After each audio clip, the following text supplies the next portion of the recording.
여드름으로 고민하는 학생 여러분들 많으시죠? 저도 학생 때 여드름이 많이 났었어요. 방학 때 겨우 시간 내서 레이저 치료, 스케일링, 압출, 염증 주사 등등 치료를 받으시는데요. 이런 치료와 함께 일상생활 속 관리도 여드름에 굉장히 중요합니다. 이번 영상에서는 일상생활 속 여드름이 좋아지는 생활 습관에 대해서 말씀드릴게요. 끝까지 시청해주세요.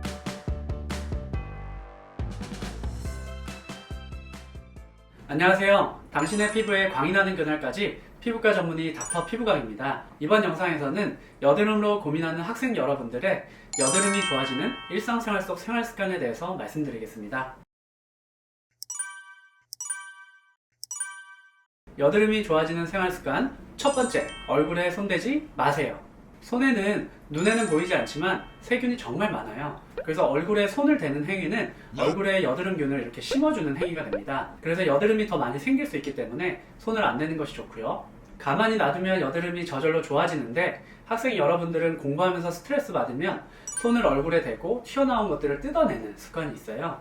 그래서 손을 자꾸 대시면 염증이 더 심해지기도 하고 여드름 자국이 심해지거나 혹은 흉터가 심해질 수 있기 때문에 얼굴에 절대 손대지 마세요.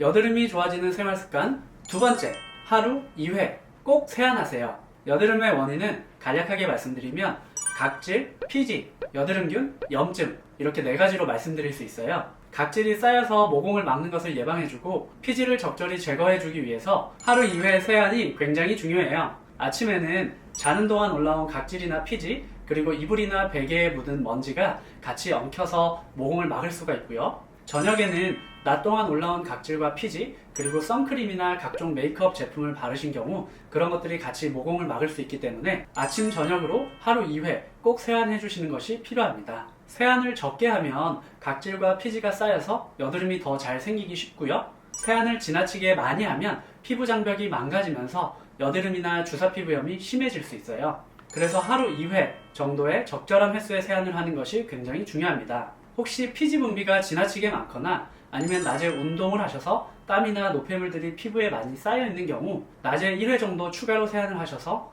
하루 3회 정도 세안하시는 것도 좋습니다. 여드름이 좋아지는 생활 습관 세 번째, 적절한 기초 제품을 꼭 사용하세요. 여드름이 많이 나는 분들은 보통은 피지 분비가 많은 지성이면서 피부가 민감한 민감성 피부를 가지고 있습니다.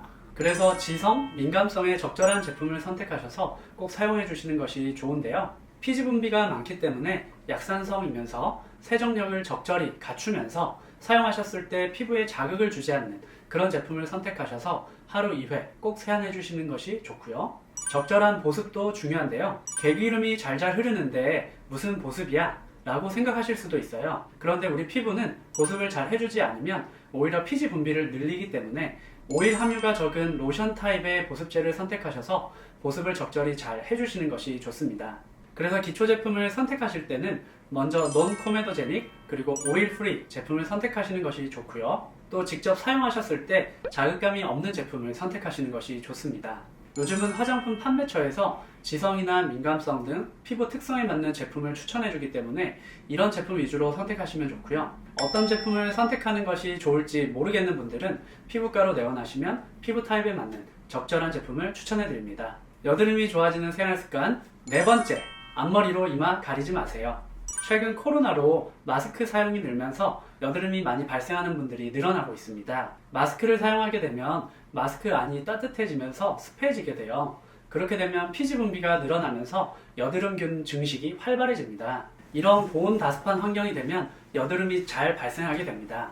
마찬가지로 학생들이 앞머리로 이마를 가리는 경우를 많이 볼 수가 있는데요.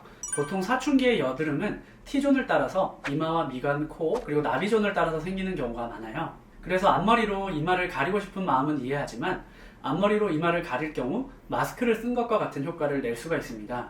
그래서 그 안이 고온다습해지기 때문에 여드름이 잘 발생하는 환경이 돼요. 이마의 여드름을 안 보이게 하려고 앞머리로 이마를 가리면 가릴수록 이마의 여드름은 더 많아지기 때문에 당당하게 이마를 드러내세요. 이제부터 이마의 여드름이 좋아질 겁니다.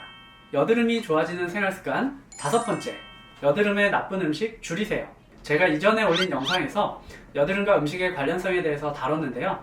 여드름에 나쁜 음식으로는 당부화 지수가 높은 식품, 고지방 식품, 유제품, 초콜릿 등이 있습니다. 학생 시절에 공부하느라 당이 많이 필요하고 또 스트레스 받으면 당이 많이 당기죠. 그리고 여드름에 나쁜 음식을 보면 보통 학생 여러분들이 즐겨 먹는 음식들이 많아요. 하지만 여드름을 생각한다면 여드름에 나쁜 음식은 줄여주세요. 여드름이 좋아지는 생활 습관 6번째, 규칙적인 수면을 하세요. 이런 논문을 참고하면 수면의 질이 나쁜 경우 여드름이 더 심하다는 것이 알려져 있어요. 시험 기간에는 어쩔 수 없는 부분도 있겠지만 가능하면 미리 계획을 잘 세우셔서 매일 어느 정도 수면 시간을 확보하시고 일정하게 유지하는 것이 여드름이 안 나는 데 도움이 됩니다. 여드름이 좋아지는 생활 습관 7번째, 긍정적인 마음가짐을 유지하세요. 저는 학생 때 불안하고 초조하고 스트레스 받으면 얼굴에 자꾸 손을 가져다 대게 되더라고요. 뿐만 아니라 스트레스 자체가 여드름을 악화시키는 요인으로 작용할 수 있기 때문에 긍정적인 마음가짐을 가지는 것이 중요합니다. 학생 때 심한 경쟁도 하고 또 내 자신의 능력에 좌절하기도 하죠. 그렇지만 목표를 세우고 계획을 세우고 시간을 성실하게 사용해서 행동하고 또 결과를 분석하고 모자란 부분을 보완하고 이런 과정을 반복하다 보면 어느샌가 원하는 목표에 가까이 와 있는 자신을 발견하실 거예요. 학창시절의 공부는 장기적인 레이스이므로 공부에도 그리고 여드름에도 이런 긍정적인 마음가짐을 가지시는 것이 좋습니다. 지금까지 여드름으로 고민하는 학생 여러분들의 일상생활 속 여드름이 좋아지는 생활 습관에 대해서 말씀드렸어요. 요약해보면 얼굴에 손대지 않기, 하루 2번 세안하기, 적절한 기초 제품 사용하기, 앞머리로 이마 가리지 않기, 여드름에 나쁜 음식 줄이기, 규칙적인 수면하기, 긍정적인 마음가짐 가지기입니다. 이 7가지 꼭 기억하셔서 여드름 없이 피부에 광나는 여러분 되시기 바랍니다. 이상 당신의 피부에 광이 나는 그날까지 피부과 전문의 닥터 피부광이었습니다. 이번 영상이 도움이 되셨다면 구독, 좋아요, 알림 설정 부탁드립니다.